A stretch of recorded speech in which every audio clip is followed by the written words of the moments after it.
raging and we were gone. And you would not, and I would not know what's happening to any of you where you are either. We would be and will be cut off. This is the plan.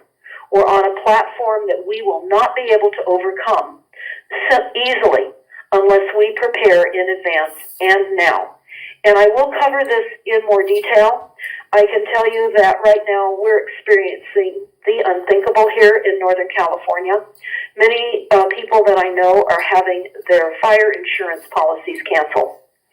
And of course, many of you already know that you don't have flood coverage. And we're experiencing continued types of targeting.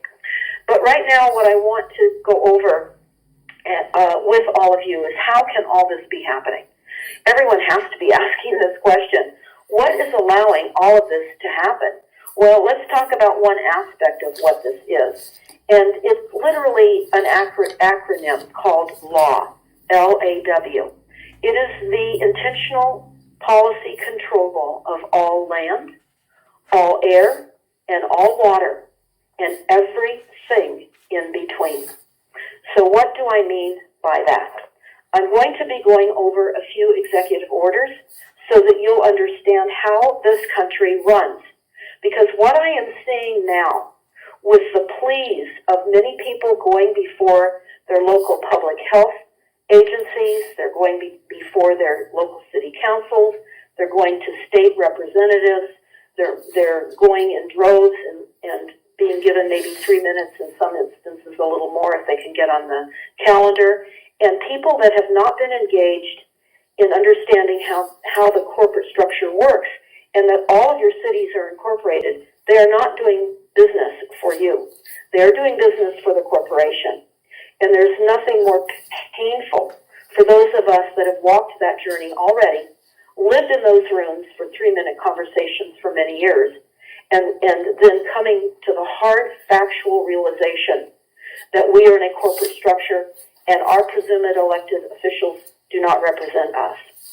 So when you have the opportunity to speak at a meeting, it is really advised that you let the board know, whatever board you're talking to, that you realize they are a corporation, that they do not represent you, and present your case to the people that are listening. If you're going to be filming it and spreading it in your community, it's most important to understand what we don't have.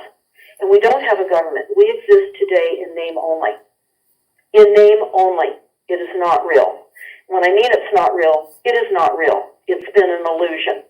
So we're going to talk about a few executive orders. I'm going to name some presidents that pulled these executive orders or put these executive orders in place.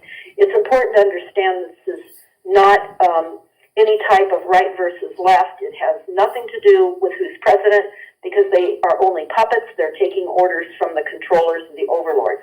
You want to trace back all the wars and bloodshed and all the corruption going on around the world?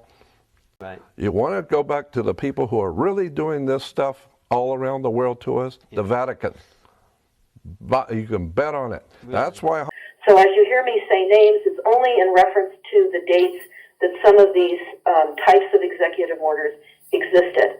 And I think after you understand that this country is operated through the executive branch, and whenever I want information, I go to the Federal Registry. That's where all of you should be going, to executive orders and the Federal Registry. I'm going to go over some of that now, but I want to first let you know, I did a video a number of years ago, and it's called Who's Running America and the Cap, C-A-P. Who's Running America and the Cap? I had hundreds of thousands of views. I would certainly suggest that you go to stopthecrime.net to the Odyssey video channel and you listen to that video, Who's Running America and the Cap? And you will find out we are not running America. And you will find out what the law firms have been involved in. They have written these diabolical policies that we have fallen into and under. So I think it's most important to understand that, and it's said, of course, in Senate Report 93549, that the emergency powers statutes, in order for the United States to maintain dictatorial control, and authorization of the many divisions of agencies of the executive branch, every sitting president must formally declare a national emergency every single year. This is being done. They're declaring a national state of emergency. And this has been an ongoing ritual since 1933. According to Senate Report 93549. And once the emergency is declared, the common law is abolished, the Constitution has been abolished, and we fall under the absolute will of governance, which is public policy. We're under a system of public policy, which is war powers. All the government needs to continue to have public opinion on their side if public opinion can be kept in sufficient degrees on the side of the government. Statutes, laws, and regulations and executive orders can continue to be passed. It is because we have not understood how government works. And this is by no fault of ours. This was a highly controlled operation on all of us, and we've sadly all been also chemically lobotomized. There's many reasons why we have not been able to understand reality. But I shall not digress with that. I'm going to very quickly, before I get into the executive orders, Steve and Yana, I want to talk about the importance of looking at the inserts in your utility bills, because I'm going to read you a paragraph that I just got out of my Southern California Edison electricity bill.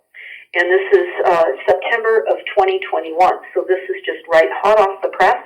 I've seen this many times in my bill, but it's most important for me to read all of this to you now because of the exponential deployment of wireless and how this is going to lead to absolute devastation and mind control, and what is happening with the connectivity of dormant vents that we've been given over the many, many decades that actually create the toxins once we have an increased electromagnetic field and an environment. So here is what I found in my bill. It said understanding EMF, which means electric and magnetic fields. The results from many research studies have been evaluated by international, national, and California EMF research programs to determine whether EMF poses any health risks. Given the uncertainty of the issue, the medical and scientific communities have been unable to conclude that usual residential exposures to EMF causes health issues or effects, or to establish any standard or level of residential exposure that is known to be either safe or harmful. These conclusions remain unchanged by recent studies. So there you have it about frequencies. I also want to underscore water, because we're being told that we're running out. We're certainly going to see many draconian reduced water allotment rules and regulations, and those are happening now. You can live right next to the Great Lakes and you're going to run out of water. You will run out of water. And when you look at the plans, water and electricity and the requirement to be tied into the smart meter is how we're going to prevent climate change. That's what those plans tell us.